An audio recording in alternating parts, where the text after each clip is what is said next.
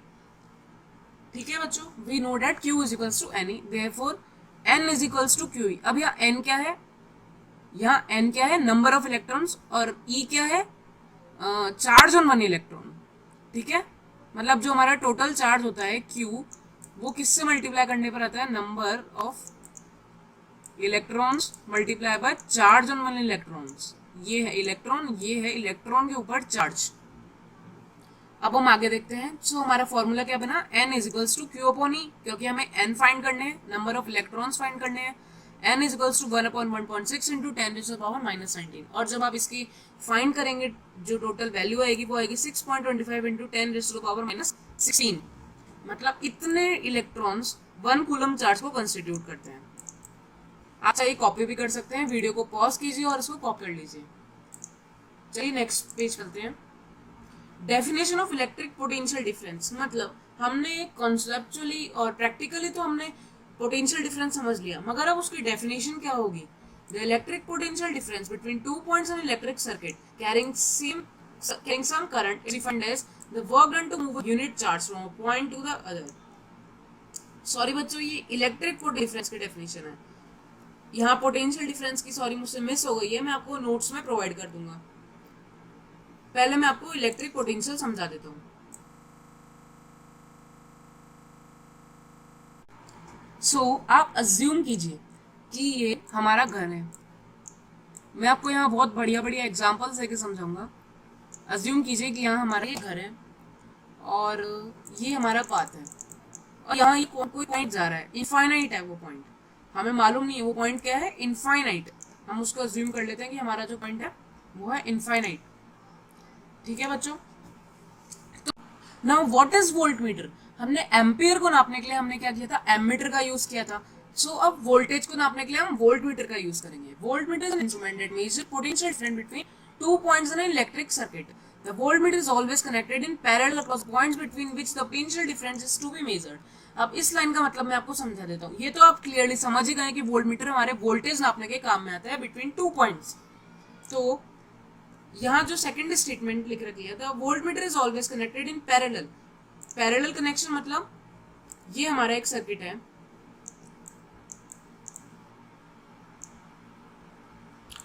ये हमारा बल्ब है। ठीक है बच्चों। अब आपको इन दोनों की का पोटेंशियल डिफरेंस नापना है, मतलब ये ए पॉइंट एंड ये बी पॉइंट, आपको इन दोनों के बीच का पोटेंशियल डिफरेंस नापना है। तो आप क्या करेंगे, जो वोल्ट मीटर होगा एक वायर यहाँ से ज्वाइंट करेंगे, एक वायर यहाँ से ज्वाइंट करेंगे और यहाँ बीच में वोल्ट मीटर लगा देंगे। तो जो वोल्ट मीटर होगा वो उन दोनों के बीच का पोटेंशियल डिफरेंस शो करेगा और हम इसको ही कहते हैं पैरेलल कनेक्शन। ठीक है बच्चों। सीरीज कनेक्शन कहाँ होता है, जब हम एम मीटर लगाते हैं। ये बात हमेशा ध्यान रखिएगा, जब भी एम मीटर लगता है वो सीरीज कनेक्शन में लगता है और जो वोल्ट मीटर लगता है वो पैरेलल कनेक्शन में लगता है। तो दोस्तों आज के लिए बस इतना ही। अगर आपको वीडियो पसंद आया हो तो जरूर से लाइक करें और सब्सक्राइब करना तो बिल्कुल भी ना भूलें। ऐसे ही वीडियोस मैं आपको और आगे देता रहूंगा। और यहाँ हमारे हिंदी मीडियम का भी हमने नया चालू किया है, जहाँ आपको हिंदी मीडियम स्टूडेंट्स को भी उनके वीडियोस हिंदी में पूरे मिलते रहेंगे। वहाँ आपको बायोलॉजी, केमिस्ट्री और फिजिक्स भी मिलती रहेगी। तो दोस्तों आज के लिए बस इतना ही। सब्सक्राइब करना ना भूलें, हमें यहाँ सपोर्ट की बहुत ज़्यादा ज़रूरत है। Thank you.